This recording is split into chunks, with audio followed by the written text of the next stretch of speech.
రాజంపేటను అన్నమయ్య జిల్లా కేంద్రం చేయాలని పెద్ద ఎత్తున ఉద్యమం కొనసాగుతోంది. ఇంజనీర్లు, వైద్యులు, న్యాయవాదులు అన్ని వర్గాల వారు డిమాండ్ చేస్తున్నారు. అన్ని వసతులతో పాటు అన్ని రకాల అర్హతలు ఉన్న రాజంపేటను జిల్లా కేంద్రంగా ఏర్పాటు చేస్తే అన్ని వర్గాలకు అనుకూలంగా ఉంటుందన్నారు.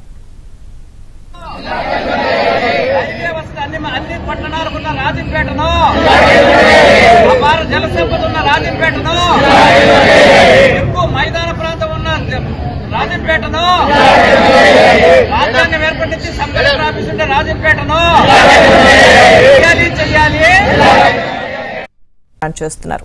అన్ని వసతులతో పాటు అన్ని రకాల అర్హతలు ఉన్న రాజంపేటను జిల్లా కేంద్రంగా ఏర్పాటు చేస్తే అన్ని వర్గాలకు అనుకూలంగా ఉంటుందన్నారు.